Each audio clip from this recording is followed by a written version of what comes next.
पहिला लेसन आहे, दुसरा लेसन आहे. काय आहे? मूलद्रव्यांचे आवर्ती वर्गीकरण.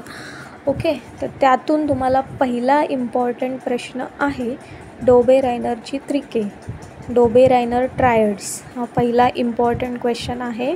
त्यामध्ये तुम्हाला विथ एक्झाम्पल, आता इथे खाली 3 एक्झाम्पल दिलेले आहेत, तर त्याच्यापैकी कोणत्याही एक एक्झाम्पल घेऊन किंवा तिथे दिलेला असेल एखादा एक्झाम्पल क्वेश्चनमध्ये, तो एक्सप्लेन करून तुम्हाला डोबे-रायनरची त्रिके एक्सप्लेन करायची आहे. ओके, तर नेक्स्ट क्वेश्चन तुम्हाला इम्पॉर्टंट आहे या लेसनमधून, न्यूलँड्सचा अष्टकाचा नियम, न्यूलँड्स लॉ ऑफ ऑक्टेव्स.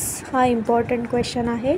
त्याच्यामध्ये पण तुम्हाला विथ एक्झाम्पल्स, इथे एक्झाम्पल दिलेली आहेत 8 एक्झाम्पल्स, त्याच्यापैकी तुम्हाला ते एक्सप्लेन करायचं आहे. नेक्स्ट क्वेश्चन असणार आहे मेंडेलिव्हच्या आवर्त सारणीचे गुण, merits of Mendeleev's periodic table. Merits म्हणजे गुण काय आहेत, त्याच्यापैकी कोणतेही 2 गुण तुम्ही करू शकता, मेरिट्स करू शकता. तिसरा नाही केला तरी चालेल, 2 कराच. तर मेंडेलिव्हच्या आवर्त सारणीतील त्रुटी म्हणजेच डीमेरिट्स, काय कमी होती त्याच्या पिरियॉडिक टेबलमध्ये, ते त्रुटी, त्या डीमेरिट्स तुम्हाला करायच्या. तर 4 आहेत, त्याच्यापैकी 3 करा. चौथा आहे तो नाही केला तरी चालेल, पण 3 ॲटलिस्ट तुम्हाला केलेच पाहिजे. त्याच्यानंतर आधुनिक आवर्त सारणीची रचना, structure of modern periodic table.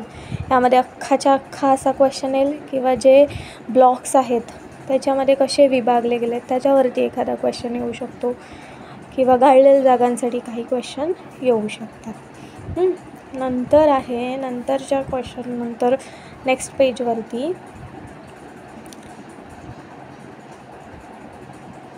तुम्हाला इकडे आहे आधुनिक आवर्त सारणीतील आवर्ती कल, त्याच्यासाठी काही घटक कल हे घेतले जातात.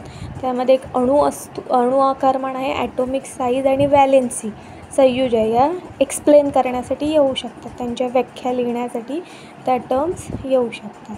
त्याच्यानंतर लास्ट इम्पॉर्टंट क्वेश्चन आहे जो इलेक्ट्रॉन संरोपण किंवा इलेक्ट्रॉनिक कन्फिगरेशन असतो, त्याच्या बेसिसवर एखादा क्वेश्चन येऊ शकतो, किंवा इलेक्ट्रॉनिक कन्फिगरेशन लिहायला येऊ शकतं, तर त्याच्या बेसिसवर एखादा क्वेश्चन येऊ शकतो. तर आपण डिटेलमध्ये एकदा बघूया. डोबे-रायनरचे ट्रायड्स येणार, नंतर न्यूलँड्स लॉ ऑफ ऑक्टेव्स येणार, नंतर मेरिट्स ऑफ मेंडेलिव्ह पिरियॉडिक टेबल, गुण येणार मेंडेलिव्हच्या आवर्त सारणीचे, त्रुटी येणार मेंडेलिव्हच्या आवर्त सारणीच्या, नंतर structure of modern periodic table म्हणजे आधुनिक आवर्त सारणी आहे तिची रचना कशी आहे, कशा प्रकारे केली जाते, अशा प्रकारे एक्वेशन येणार, त्याच्यामध्ये गाळलेल्या जागासुद्धा असू शकतात.